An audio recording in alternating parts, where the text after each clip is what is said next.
नमस्कार दोस्तों, स्वागत है आपका हमारे YouTube चैनल सेक्रेट ऑफ कुंडली पे। आज के वीडियो में हम बात करेंगे कर्क राशि के लिए जून 2026 राशिफल के बारे में। देखिए, जून के महीने में मंगल की स्थिति और गुरु की स्थिति से काफ़ी कुछ पॉजिटिव स्थिति आपके लिए बनती हुई दिखाई दे रही है और इसका बहुत अच्छा इफेक्ट्स आपके लिए जून के महीने में रह सकता है, जो बहुत अच्छे बेहतरीन बदलाव आपके लिए ला सकते हैं। तो कहाँ कहाँ पॉजिटिव इफेक्ट रह सकता है और किन बातों का आपको थोड़ा सा ध्यान रखना चाहिए जिससे कि चीज़ें आपके लिए और बेहतर हों, इन सब बातों पर काफ़ी कम समय में डिटेल में चर्चा करेंगे। वीडियो काफ़ी इंपॉर्टेंट रहेगी, लास्ट तक देखना आप।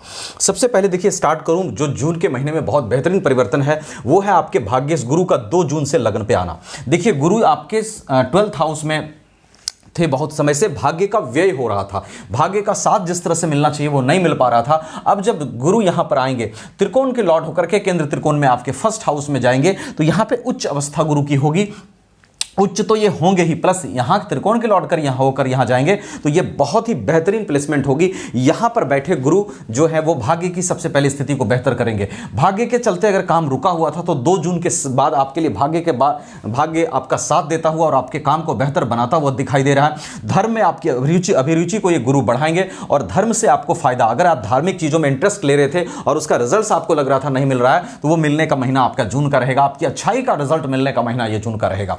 उसके बाद देखिए, गुरु जब यहां बैठेंगे, गुरु की पंचम दृष्टि यहां पड़ेगी 7th हाउस पर और 9th हाउस पर। निश्चित रूप से पंचम हाउस पर गुरु की दृष्टि संतान के साथ बेहतर करेगी, आपके रिश्ते को, लव लाइफ को अच्छा करेगी, एजुकेशन और इन्वेस्टमेंट में सही डिसीजंस करने में आपकी मदद करेगी। सप्तम हाउस पर गुरु की दृष्टि वैवाहिक जीवन में हारी समस्याओं को खत्म करेगी और विवाह नहीं हो रहा था तो वो होने का चांस बनाएगी। और नवम दृष्टि भाव में जब अपने ही घर को गुरु देखेंगे तो भाग्य और धर्म की स्थिति को बेहतर करके भाग्य का बेहतर साथ दिलाने की कोशिश करेंगे और धार्मिक चीजों से आपको फायदा, धार्मिक यात्राएं करा सकते हैं और धर्म से जुड़कर अगर आप काम करें तो उससे आपको बेहतर रिजल्ट बनने के चांस मिलेंगे। उसके बाद देखिए, गुरु के बाद बात करूं, आपके करियर प्रोफेशन की बात करूं, मंगल की स्थिति बेहतरीन है। मंगल आपका 1 से 20 जून तक कहां, मेष राशि में अपने ही हाउस में 10th हाउस में, करियर प्रोफेशन हाउस में मंगल रहेंगे। यह बहुत ही अच्छी स्थिति है।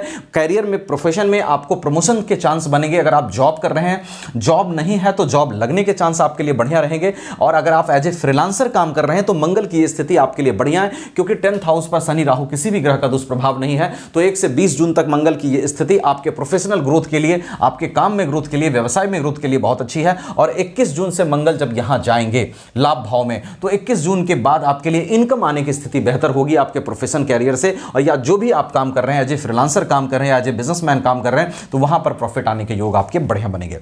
उसके बाद देखिए, बात करूं सूर्य, आपका मंगल के बाद अगर बात करूं मैं यहां पर सूर्य जो है वो आपके धनेश होकर के सूर्य यहां पर 1 से 14 जून तक रहेंगे लाभ भाव में। बहुत अच्छी स्थिति में वहां सूर्य रहेंगे और वहां पर सूर्य आपके लिए धन की स्थिति बढ़िया क्रिएट करेंगे और लाभ भाव में बैठे सूर्य आपके प्रभाव को कहीं ना कहीं बढ़ाएंगे और चीजें आपके लिए बेहतर करेंगे। हाँ, ध्यान कहां रखना है मैंने कहा था उस पर भी मैं बात करूंगा और बहुत कम समय में आपको बताऊंगा। इसके साथ ही अगर आप नए हैं तो मेरे चैनल को भी सब्सक्राइब करना बिल्कुल मत भूलिएगा, क्योंकि मैं बहुत कम समय में सारी चीजें क्लियर करता हूं। अब देखिए, सूर्य जो है यहाँ 15 जून से यहाँ पर आएंगे और यहाँ पर रहेंगे, तो थोड़ा सा 15 जून के बाद अपने एक्सपेंसेस पे ध्यान रखिएगा। एक्सपेंस आप थोड़ा सोच समझ के करिएगा। उसके बाद दूसरी चीज जो ध्यान रखनी है, शनि आपके भाग्य भाव में है, शनि और मारक भी यहाँ पर शनि होते हैं, तो शनि आपके 9th हाउस में बैठे हैं। थोड़ा सा शनि मेहनत करवाएंगे, तो आप शनि की एक तो रेमेडीज करिएगा, हनुमान चालीसा का पाठ करिएगा और मेहनत से आपको नहीं घबराना है, क्योंकि भाग्य भाव में बैठा शनि अगर आपको मेहनत करवाएंगे तो उसके भाग्य के लिए भी वो अच्छा होगा। तो थोड़ा सा अगर लेबर करना पड़े तो उसमें आपको पीछे नहीं हटना है और हनुमान चालीसा का पाठ करना है, खर्च का थोड़ा सा मैनेजमेंट करके रखना है। बाकी कैरियर प्रोफेशन की जो स्थिति मैंने बताई, लव लाइफ, मैरिज लाइफ और भाग्य की स्थिति, वो आपके लिए बेहतर दिखाई दे रही है। उसके बाद देखिए, मरकरी आपके 12th हाउस में गोचर करेंगे और बुध जो हैं वो आपके 1 से 21 जून तक मिथुन में यहाँ बुध रहेंगे। ये जो स्थिति है फॉरेन से रिलेटेड चीज़ों में आपके लिए बढ़िया रहेगी। अगर एक्सपेंसेस का मैनेजमेंट बढ़िया नहीं हो रहा था तो एक्सपेंसेस का मैनेजमेंट आपका मरकरी की कृपा से बढ़िया होगा और फॉरेन से संबंधित चीज़ों में आपको फायदा मिलेगा। फॉरेन से जुड़ के काम कर रहे हैं तो रिजल्ट अच्छे रहेंगे। उसके बाद देखिए, बात करूं तो अगर आप कर्क राशि के हैं तो निश्चित रूप से एक ऐसे व्यक्ति हैं जो भावुक होता है, इमोशनल होता है। ठीक है, भावुक होता है, इमोशनल होता है, अपनों के साथ बड़ा ही केयरिंग होता है और नर्चरिंग भी होता है। अपनों का केयर अच्छे से करता है, नर्चरिंग होता है, लाइफ पार्टनर के साथ लॉयल होता है और साथ ही मेमोरीज के जरिए पास्ट में जाकर के आप सोचते हैं और पास्ट की चीज़ों पर विचार कई बार करते हैं। कल्पना शक्ति, इमेजिनेशन बड़ी अच्छी होती है। कल्पना शक्ति, इमेजिनेशन जो है वो आप फ्यूचर को लेकर के बहुत अच्छा करते हैं और बहुत ही अच्छी रिजल्ट्स आपके लिए रहती है। हाँ, एक बात और कहूंगा, ये देखिए गोचर आधारित चीजों से मैंने व्यवस्था बताई, आपकी कुंडली में सभी ग्रहों की क्या पोजीशन है, नवमांश में ग्रहों की क्या स्थिति है, महादशा किसकी चल रही है, अंतरदशा किसकी चल रही है, सभी बातों पर प्रेडिक्शन निर्भर करेगा। तो कंप्लीट इंफॉर्मेशन के लिए एक बार अपनी चार्ट भी जरूर दिखाइएगा। मुझसे दिखाना चाहें व्हाट्सएप नंबर आपको मिलेगा वीडियो डिस्क्रिप्शन में, आप वहां कांटेक्ट कर सकते हैं। उसके बाद देखिए, अगर मैं बात करूं, अगर आप कर्क राशि के हैं, घर से आपको प्यार होता है बड़ा अच्छा, अपनी इच्छा के आप मालिक होते हैं, किसी का नियंत्रण आपको अपने ऊपर पसंद नहीं होता है, किसी प्रकार का वो आपको स्वीकार नहीं होता और अपनी इच्छा के मालिक होते हैं।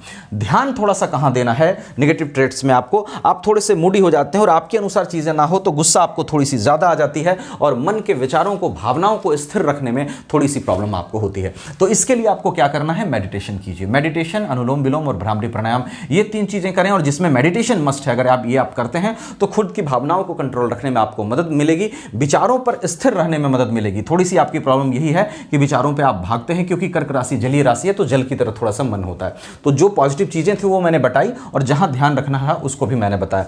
रेस्ट मैंने आपको बता दिया कि ये गोचर आधारित व्यवस्था से थी। कंप्लीट इंफॉर्मेशन के लिए अपनी चार्ट भी एक बार जरूर दिखाइएगा और वीडियो अच्छी लगी हो तो लाइक शेयर करके चैनल को सब्सक्राइब करना बिल्कुल मत भूलिएगा, क्योंकि मैं बहुत कम समय में कोशिश करता हूं बहुत अच्छी जानकारी आपको दे सकूं। Thank you so much.